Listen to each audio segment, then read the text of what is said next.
এই সন্দেশখালিরই ত্রিমোহিনী বাজারের কাছে একটা স্কুলের ছবি দেখাই আপনাদের। স্কুল হচ্ছিল তৈরি, কিন্তু এখন স্কুলের অবস্থা দেখুন, ভেঙে চুরে পড়ে রয়েছে সবকিছু।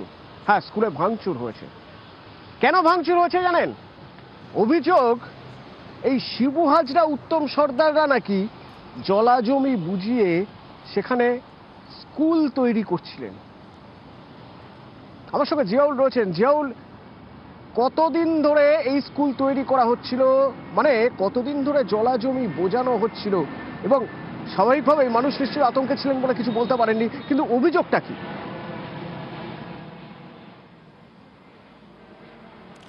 অভিযোগটা মূলত একেবারে সন্দেশখালী থানা আর ঢিলছোড়া দূরত্বে ত্রিমোহিনী বাজার, সেই বাজারে সংলগ্ন একটি জায়গায়, অর্থাৎ পরপর সেখানে 7 থেকে 8টি পুকুর ছিল, এবং যে পরপর যে 2টি পুকুর বুঝিয়ে সেখানে মাটি ফেলে সেখানে একটি স্কুল ঘর তৈরি করা হচ্ছে, এবং যে পুকুরটি যার ছিল সেই জমির মালিক সে দিতে অস্বীকার করে এবং তার পুকুরে সে মাছ চাষ করে বলে জানিয়েছিল, কিন্তু তাদেরকে হুমকি দিয়ে তাকে মারধর করে তার কাছ থেকে কম দামে, একেবারে জলের দামে সেই পুকুর কিনে নিয়ে সেখানে মাটি ভরাট করে সেখানে একটি স্কুল করছে। এখানে এলাকার মানুষের অভিযোগ, দীর্ঘদিন ধরে যে পুকুর তারা ব্যবহার করতেন, সেই পুকুর যেহেতু শিবুপ্রসাদ হাজরার একেবারে নজরে পড়েছেন, এমনি ইতিমধ্যে একাধিক অভিযোগ হয়েছে, কারো জমি কেড়ে নিয়েছে, কারো ধানের জমি কেড়ে নিয়ে সেখানে মাছের চাষ হচ্ছে, এবং একের পর এক পুকুর এবং খেলা হচ্ছে। যদি একবার নজর পড়ে শিবপ্রসাদ হাজরার, তাহলে সে জমি আর বাঁচবে না, সে জলা জমি হোক বা চাষের জমি হোক।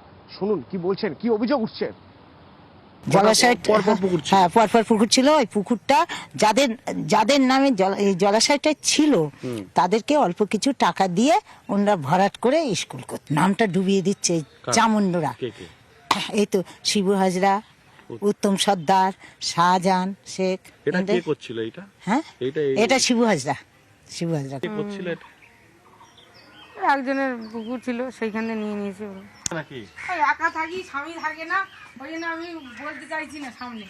সব গার্জেন আছে, কি বলবেন বলেন তো? থানায় যাননি আপনি? থানায় গেলে থানায় নেয় না, ও যাওয়া না যাওয়ার সময়। হ্যাঁ, প্রতিবাদে ভাঙচুর হয়েছে। কি নাম? না, বরাবরের মতো শিবু হাজরা এই অভিযোগও নস্যাৎ করে দিচ্ছেন। বলছেন জমির মালিক তো নিজে থেকে জমি দিয়েছেন, চাপ দিয়ে জোর করে জমি নেওয়ার কোনো ব্যাপারই নেই।